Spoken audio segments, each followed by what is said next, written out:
حاضرین محترم، السلام علیکم ورحمۃ اللہ وبرکاتہ۔ الحمد للہ رب العالمین، والصلاة والسلام علی سید المرسلین وعلی آلہ واصحابہ اجمعین، اما بعد۔ قال الله تبارك وتعالى في القرآن المجيد والفرقان الحميد: أعوذ بالله من الشيطان الرجيم، بسم الله الرحمن الرحيم، فاذكروني أذكركم واشكروا لي ولا تكفرون۔ صدق الله مولانا العظيم، وبلغنا رسوله النبي الأمين المتين الكريم، ونحن على ذلك لمن الشاهدين والشاكرين،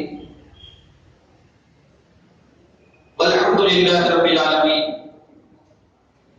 بارگاہ رسالت میں درود و سلام کا نذرانہ پیش کریں اور بابا سے بلند پڑھیں: اللہم صلی علی سیدنا و شفیعنا حبیبنا مولانا محمد الباری وسلم صلاۃ و سلام علیک یا رسول اللہ، صلاۃ و سلام علیک یا حبیب اللہ صلی اللہ تعالی علیہ وسلم۔ حضرات گرامی، آپ کے سامنے کلام مقدس کی آیت کریمہ کا تذکرہ کیا۔ اللہ رب العزت اپنے کلام میں ارشاد فرماتا ہے: فاذکرونی اذکرکم واشکروا لی ولا تکفرون۔ تم میرا ذکر کرو، میں تمہارا ذکر کروں گا، فاشکروا لی ولا تکفرون، اور تم میرا شکر ادا کرو اور تم میری نافرمانی مت کرو۔ اب یہ آیت کریمہ آپ کے سامنے بیان کی گئی، جس میں اللہ رب العزت یہ ارشاد فرما رہا ہے کہ تم میرا ذکر کرو، میں تمہارا ذکر کروں گا۔ اس آیت کے پیش نظر چند عقائد آپ کے سامنے ذکر کیے جائیں گے۔ سب سے پہلا عقیدہ کہ جب یہ ہم آیت کریمہ کو دیکھتے ہیں تو یہ بات سمجھ میں آتی ہے کہ تم میرا ذکر کرو، میں تمہارا ذکر کروں۔ یہ قرآن اللہ رب العزت کے رسول پہ نازل ہوئی، اور کلام مقدس کو سب سے زیادہ اگر کسی ذات نے سمجھا، کسی ذات نے اس کا صحیح اندازہ لگایا، وہ نبی کی ذات ہے، وہ میرے رسول کی ذات ہے، امام الانبیاء کی ذات ہے۔ اس کے بعد امام الانبیاء کی ذات کو دیکھتے ہوئے اگر کسی نے سمجھا تو وہ صحابہ کی ذات ہے۔ آج جب ہم یہ آیت پڑھتے ہیں کہ فاذکرونی، تم میرا ذکر کرو، تو لوگوں سے اگر سوال کیا جائے تو لوگ کہیں گے کہ میرا ذکر کرو یعنی اللہ کا ذکر کرو، اور وہ ذکر کیا ہے؟ یا تو نماز پڑھو، روزہ رکھو، حج کرو، زکات دو، اللہ کا ذکر کرو، حلقہ ذکر میں آؤ۔ یہ بھی تو ہوتا ہے، ہم سے اگر کوئی سوال کرے گا یہ بھی تو ہو، لیکن یہی سوال ہم صحابہ کی ذات سے کرتے ہیں۔ ایک نبی کے صحابہ، آپ پر تمام اہل سنت کے نوجوان کی جان قربان، یہ فاذکرونی اذکرکم سے آپ نے کیا سمجھا؟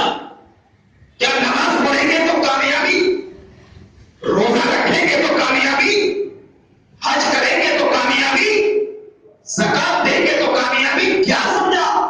تو صحابہ کی ذات کے بارے میں امام بخاری اپنی کتاب صحیح البخاری نازل کرتے ہیں، لکھتے ہیں نبی کی محفل رہتی، صحابہ کرام کا مجمع رہتا، اور اس مجمع کی حالت کو امام بخاری بیان کرتے ہیں کہ صحابہ کرام اتنا خاموش بیٹھتے، اتنا خاموش بیٹھتے کہ اگر ان کے سروں کے اوپر کوئی پرندہ بھی آ کر بیٹھ جائے تو ان کو احساس نہ ہوتا کہ میرے سر پہ پرندہ بیٹھا ہے، نہیں ہوتا، اور بیٹھ کر صرف نبی کے چہرے کو دیکھتے، نبی کے چہرے کو دیکھتے۔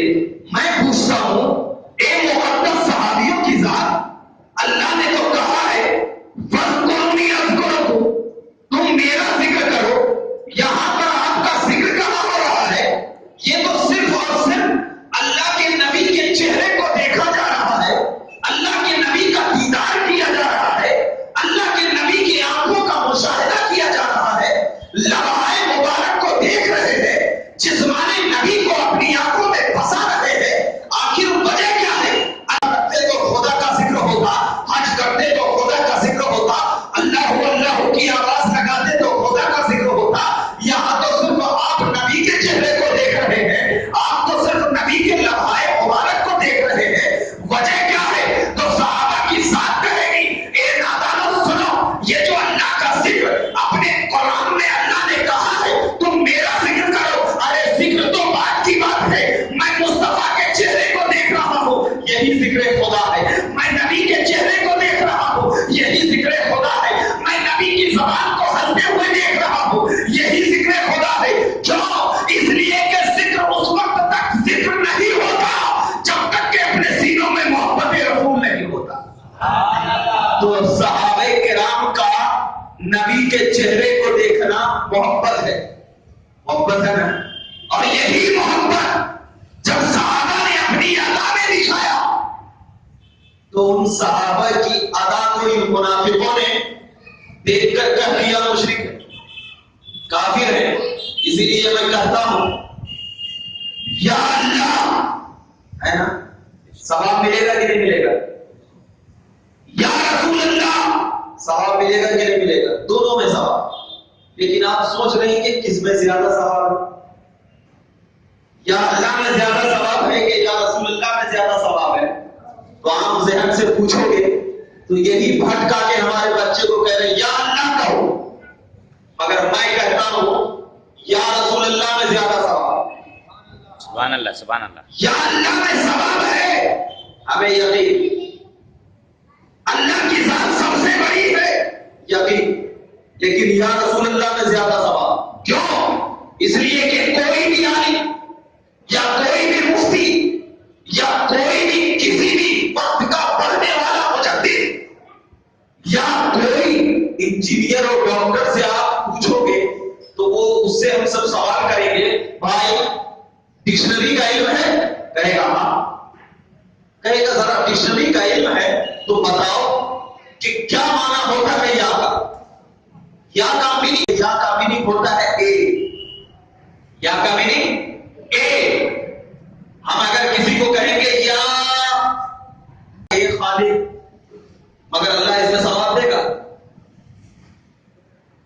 یا کا معنی ہے تو معنی ہے لیکن ثواب نہیں، لیکن اگر کوئی کہے گا اللہ اللہ اللہ تو اللہ اس میں ثواب دے گا۔ کیوں؟ اس لیے کہ قرآن کے ایک ایک لفظ کے بدلے میں اللہ 10 نیکیاں دیتا، اور اللہ قرآن کے الفاظ ہیں، وہ سب سے بڑی ذات ہے، نیکی ملے گی، ملے گی۔ یا اللہ کہے نیکی، کیونکہ اللہ ہے، اللہ کا قرآن کہتا ہے محمد الرسول اللہ، محمد اللہ کے رسول ہے، محمد اللہ کے رسول ہے۔ تو اگر ہم یا اللہ کہے ایک نیکی، یا اللہ کہے ایک نیکی، کیونکہ اس میں صرف اللہ کا نام آ رہا۔ اگر ہم یا رسول اللہ کہے دو نیکی، کیونکہ اس میں ایک اللہ کا نام ایک رسول اللہ کا نام، تو اب یہاں پر نیکی کمانا ہے ہم کو۔ کیوں؟ جب نیکی کمانا ہے تو اب جو گلیوں میں ہمارے نوجوانوں کو بھٹکا رہے ہیں کہ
صالح متقی بھی بناتی چلی جائے. یہی چیز ہے، یہی چیز ہے. تو ہم کہتے ہیں کہ یا رسول اللہ نے دو نیکی آپ ذہن میں بٹھا لینا، بٹھا لینا. کیوں؟ اس لیے کہ یہ مصلی ہے نا، مصلی نماز پڑھے، نماز ہوگی کہ نہیں ہوگی؟ دوسری بھی مسجد لے لو، مصلی ہے، نماز ہوگی. مسجد حرام لو، مسجد ہے، نماز ہوگی. مسجد نبوی ہو، مسجد ہے، نماز ہوگی. ہر جگہ مسجد. لیکن حدیث میں یہ آیا ہے کہ مسجد نبوی میں نماز پڑھو تو 1000 نماز، 1 لاکھ نماز کا ثواب، 1 لاکھ نیکی. مسجد نبوی میں پڑھو 50,000 نیکیاں. میں پوچھتا ہوں آپ سے، مسجد ہے، اللہ کا گھر ہے، یہ بھی مسجد فتح شاہ ہے، وہ بھی مسجد ہے، مسجد حرام ہے، لیکن وہاں پر نیکیاں کیوں پڑھ گئی؟ کیوں؟ کوئی جواب ہوگا؟ میں کہتا ہوں ہاں، وہاں نیکیاں اس لیے پڑھی، نبی آئے، نبی آئے، نبی نے نماز پڑھائی. تو ایک لاکھ جہاں پر تیرا نبی نماز پڑھا ہے وہاں نماز پڑھنے کا ثواب 1 لاکھ. جہاں پر نبی کا مصلی ہو وہاں نماز پڑھے تو 1 لاکھ. کہاں؟ یہی تو فرق ہے، یہی تو فرق ہے کہ نبی کی محبت پہلے ہوتی ہے، عبادت بعد میں. یہاں پر جو مصلی ہے وہ ابھی نبی سے اس کا تعلق نہیں، مگر وہاں جو مصلی ہے اس کا تعلق نبی سے ہے. تو مطلب یہ ہے کہ تو جب اس مصلی پہ نماز پڑھانا تو پہلے ذہن و دماغ میں یہ خیال رکھنا کہ یہ نبی کا مصلی، یہ نبی کا مصلی.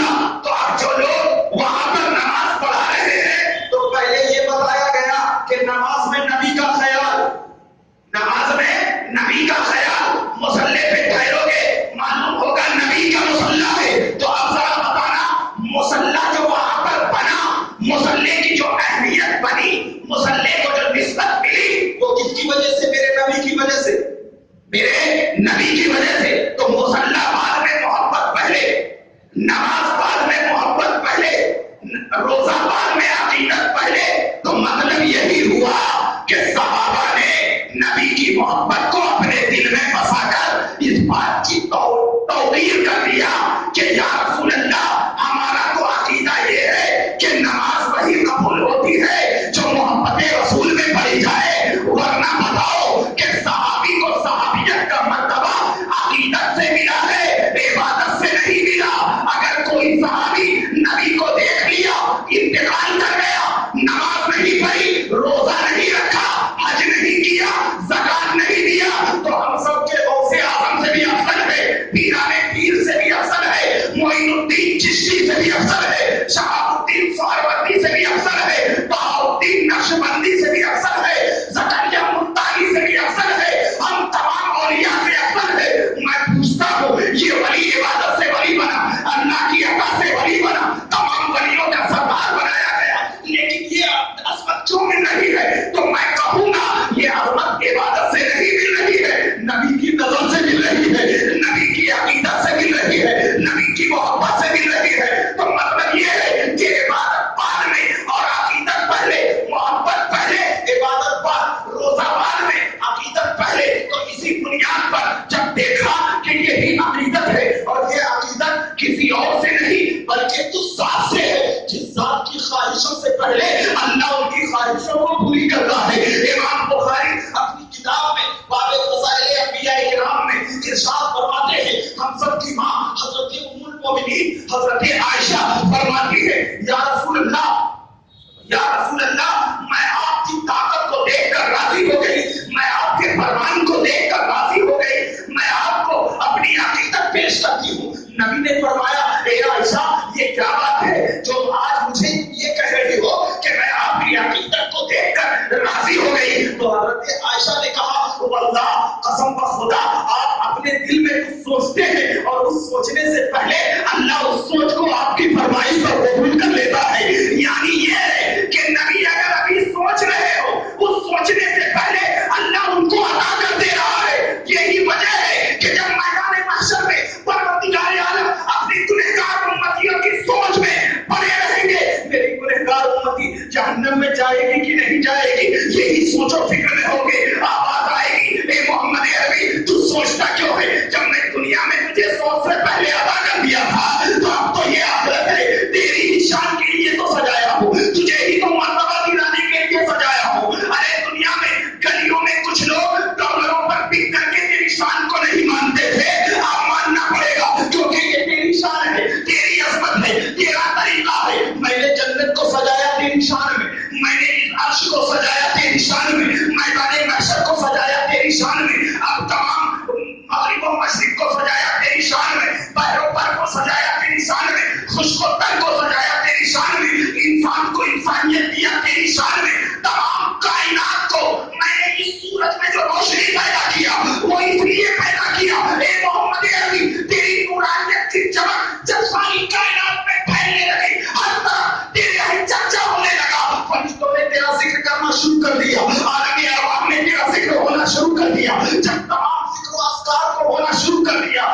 تو میں نے یہ الفاظ کہے, فاذکرونی اذکرکم, تم میرا ذکر کرو میں تمہارا ذکر کروں گا. تو صحابہ نے معلوم کر دیا کہ محمد کا ذکر اصل میں خدا کا ذکر ہے. اگر میں محمد عربی کا ذکر کروں گا تو خدا کا ذکر ہو جائے گا. محمد عربی کو یا رسول اللہ کہوں گا, اللہ نے کیا ادا کرے گا, میں یا حبیب اللہ کہوں گا, اللہ نے کیا ادا کرے گا. اسی لیے تو حضرت ابو ہریرہ نے جب نبی کریم کے مزار مبارک پر جا کر کہا یا رسول اللہ ابو ہریرہ آیا ہے, تو آواز آئی لا تخف یا ابا ہریرہ, اے ابو ہریرہ ڈر مت, ان محمد معک, بے شک محمد عربی تیرے ساتھ ہے. اگر تم ملک شام میں پکارے گا محمد عربی تیرے ساتھ ہے, ملک فارس میں پکارے گا محمد عربی تیرے ساتھ ہے. مطلب پتا چل گیا کہ نبی کو اگر اپنی طرف متوجہ کرنا ہو تو صحابہ کے عقیدے کو اپنے ذہن و دماغ میں بسا لو, کیونکہ جو صحابی کے عقیدے پر چلا وہی اصل میں خدا کا بندہ رہے گا.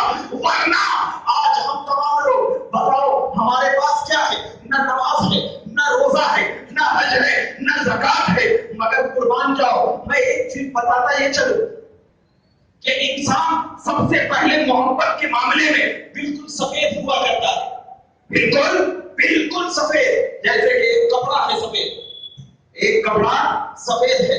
اب اس کپڑے کو میں لایا اور لا کر کے میں نے کہا کہ اس میں رنگ ڈالا جائے, پانی کے بکٹ میں رنگ بھگویا گیا. اب میں جب اس کپڑے کو ڈالوں گا تو اس میں رنگ چڑھے گا کہ نہیں چڑھے گا؟ رنگیلا ہو جائے گا. مگر ہاں اگر اس میں محبت کا رنگ چڑھا ہے تب ہم قبول کریں گے, اور اگر محبت کا رنگ نہیں چڑھا, عداوت کا رنگ چڑھا ہے تو اب اس کے ساتھ بھی ہو جائے گا عداوت.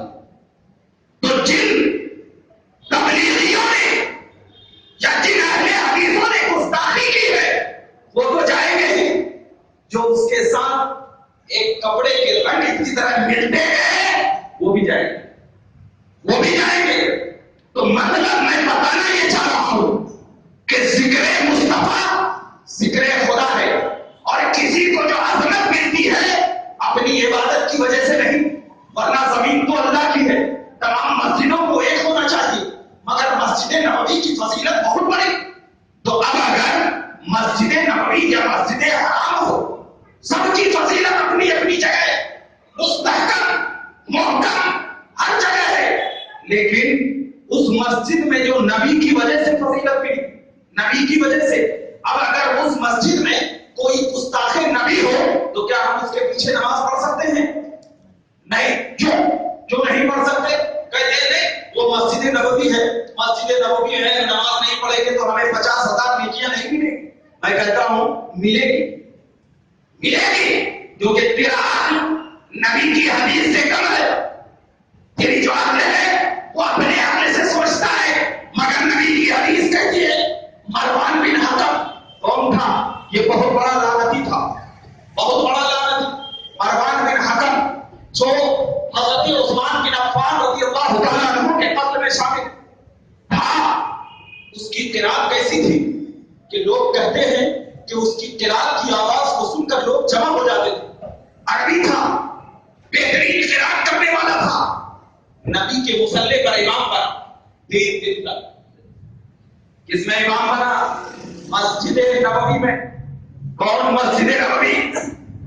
نبی نے کہا کہ بھائی نبی بری برو رسی روزتوں میں ریاض الجنہ، کہ میرے منبر اور روزے کے درمیان کا جو حصہ ہے وہ جنت ہے، وہ جنت ہے. اس مسجد کا امام بنا. لیکن بخاری کے حدیث اٹھا کر دے، کسی صحابی نے ان کے پیچھے نماز نہیں پڑھی. نہیں پڑھی. کیا صحابی کو نہیں معلوم تھا کہ مسجد نبوی میں نماز پڑھنے کا ثواب 50,000 ہے؟ معلوم تھا کہ نہیں تھا؟ اب کہیں گے کہ نہیں معلوم تھا تو ہے راستے سے ہی گئے. معلوم تھا، لیکن صحابی یہ جانتے تھے کہ یہ جو 50,000 کا ثواب ہے نماز کا، یہ اس وقت متحقق ہو سکتا ہے جب یہ نماز محبت رسول میں پڑھی جائے. محبت رسول میں پڑھی جائے. مروان بن حکم نبی کا دشمن تھا، تو صحابی نے ان کے پیچھے نماز نہ پڑھ کر اس بات کو بتا دیا کہ اے سنیو سنو، اگر کوئی ایسا امام مسجد نبوی میں آ جائے تو اپنے گھر میں نماز پڑھنا، اللہ تجھے جماعت کا بھی ثواب دے گا اور 50,000 کا بھی ثواب دے گا. یہ تو مسجد نبوی کی بات ہوئی. ویسے ہی مسجد حرام کی بات لے لو. قرآن کتنی بھی اچھی ہو، کوئی آدمی کرتا اور جبہ اور پگڑی لگانے سے عالم و مفتی نہیں ہوتا، یا نبی کا عاشق یا ہری لال رومال اپنے سر پہ رکھنے سے سنیت نہیں سجتی. اگر سنیت کو سجانا ہے، محبت رسول پیدا کرنا ہوگا. صحابی کا عقیدہ اپنے سینوں میں بسانا ہوگا، کیونکہ جب صحابی کے عقیدے سے تم دور ہوتے چلے جاؤ گے، نہ تمہاری دنیا صحیح رہے گی نہ آخرت صحیح رہے گی. اسی لیے ہم کہتے ہیں کہ نہ مکے کے امام جو سدیس ہے اس کے پیچھے بھی نماز نہیں، اور نہ جو ابھی مدینے کا امام ہے اس کے پیچھے بھی نماز نہیں. آپ کہیں گے کیوں؟ میں کہوں گا اس لیے کہ اس کے دل میں عداوت مصطفیٰ ہے، اس کے دل میں محبت رسول نہیں ہے. ارے ذرا بتاؤ کہ اگر محبت رسول ہوتی تو نبی کی قبر کو گڑھا نہیں کہتا. اگر محبت رسول ہوتی تو یہ نہیں کہتا کہ نبی مر کر مٹی میں مل گئے، اب ان کو پکارو نہیں. اگر محبت رسول ہوتی تو نبی سے دشمنی نہ کرتا. ارے نماز ملی ہے تو نبی کے صدقے میں، ذکر ملا ہے تو نبی کے صدقے میں. تو یہاں پر اللہ نے جو فرمایا، اے محبوب میں قرآن کو بذریعہ جبرائیل تیری بارگاہ میں اس لیے حاضر کر رہا ہوں، اور اس میں فاذکرونی اذکرکم کا لفظ اس لیے ذکر کر رہا ہوں کہ اے محبت ربی، اگر جو میرا ذکر کرے گا اور اگر تیری محبت کو اپنے سینوں میں نہیں لائے گا تو اس کا ذکر میں قبول نہیں کروں گا. اسی لیے اللہ نے کہا فاشکرونی ولا تکفرون، تم میرا شکر ادا کرو اور تم نافرمانی نہ کرو. تو دوسری آیت یہ بتا رہی ہے کہ شکر ادا کرنے کا مطلب یہ ہے کہ میں نے جبرائیل کو قرآن کو نبی کے اوپر اتارا، اور نبی نے جو ہمیں تعلیم دیا ہے، نبی نے جو ہمیں بتایا ہے، نبی نے جو ہمیں درس دیا ہے، تو ان کا شکر ادا کرنا، تو ان کی ماننا، تو ان کی بات کو تسلیم کرنا. اور کیوں نہیں؟ کیونکہ قرآن کہتا ہے ما آتاکم الرسول فخذوہ وما نہاکم عنہ فانتہوا. جو چیز رسول تمہیں دے دے اسے دے لو، اور جس چیز سے رسول روک دے اس سے رک جاؤ. نبی نے کفاروں کے ساتھ اپنے آپ کو سلامتی کے ساتھ دعا کرنے سے روک دیا. اب اگر کوئی تبلیغی جماعت کا رہنما، کوئی کتنا بڑا اپنے سر کے اوپر ٹوپی لگا رہا ہو اور نبی سے دشمنی کر رہا ہو تو ہم اسے قبول نہیں کریں گے. ہماری کوئی ذاتی دشمنی نہیں ہے ان لوگوں سے، ہماری کوئی ہمارے گھر کا مال نہیں کھایا ہے. ہم جو صرف دشمنی کرتے ہیں وہ اس لیے کرتے ہیں کہ نبی سے محبت کرنے والوں سے محبت کرو اور نبی سے دشمنی کرنے والوں سے دشمنی کرو. یہ حدیث کہتی ہے، بخاری کے حدیث نے کہا کہ اگر جس نے نبی سے محبت کیا لوگ اس سے محبت کریں گے، اور جس نے نبی سے دشمنی کیا لوگ اس سے دشمنی کریں گے. اسی لیے تو مروان بن حکم بادشاہ رہتے ہوئے ہمیں تسلیم نہیں ہے، لیکن بلال حبشی غلام رہتے ہوئے ہمارے ماتھے اور سر کے اوپر ہے. کیوں؟ اس لیے کہ بادشاہیت اللہ کی بارگاہ میں اسی کو ملا کرتی ہے جو اللہ کے نبی کا ہو جایا کرتا ہے، جو اللہ کے رسول کا ہو جایا کرتا ہے.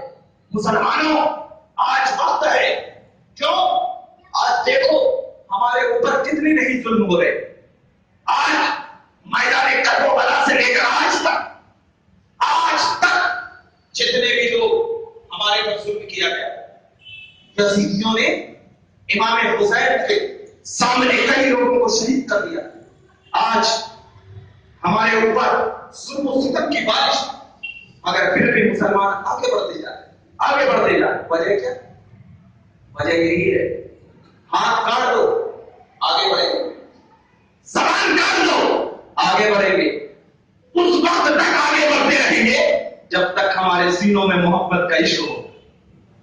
اسی لیے ان یہودیوں اور اسرائیلیوں نے دیکھا کہ مسلمان کٹ بھی رہے ہیں پھر بھی آگے جا رہے ہیں, تو ان سے اب عشق کو نکالا جائے. اور کیسے عشق کو نکالا جائے؟ کچھ مولویوں کو ڈالر کے بدلے میں خریدا جائے. وہ مولوی ان کے خلاف بیان دیں گے, خود بخود آپس میں لڑیں گے. ڈیوائڈ اینڈ رول, خود آپس میں لڑیں گے. تو بچنے کی ضرورت ہے ایسے لوگوں سے جو اختلاف کو پیدا کرتے ہیں. وہی لوگوں وہی بات مانو جو قرآن نے ہمیں بتایا, جو حدیث نے ہمیں بتایا. اور قرآن و حدیث میں عقیدہ دیا گیا کہ نمازوں کی پابندی محبت رسول میں کیا جائے. اور اسی لیے ہم ان لوگوں کے پیچھے نہیں جاتے جو لوگ نبی کی عدالت میں اپنی زندگی کو گزارتے, کیونکہ آج تم جیسا کرو گے ویسے ہی پاؤ. آج اگر تم محبت رسول میں اپنی زندگی گزارو گے تو کل تمہاری آل و اولاد بھی اسی راستے پر چلے گی. اسی لیے صحابی اپنے آپ کو عابد نہیں کہتے, عبادت گزار نہیں کہتے. یہ کہتے تھے کہ میں نبی کا غلام ہوں اور خدا کی بارگاہ میں کسی عبادت کا وسیلہ نہیں لیتے, بلکہ یہ کہتے تھے یا اللہ میں تیرے نبی کا چاہنے والا ہوں, تو ہماری بخشش فرما. نبی بھی کہتے کہ اگر یہ اسی حالت پہ رہا اور اسی حالت پہ مر گیا تو یہ جنتی ہے. مطلب کیا ہوا کہ ہماری عبادت تو رد کی جا سکتی ہے, ہمارے روزے تو رد کیے جا سکتے ہیں, لیکن اگر محبت رسول ہمارے سینوں میں ہو وہ رد نہیں کیا جا سکتا.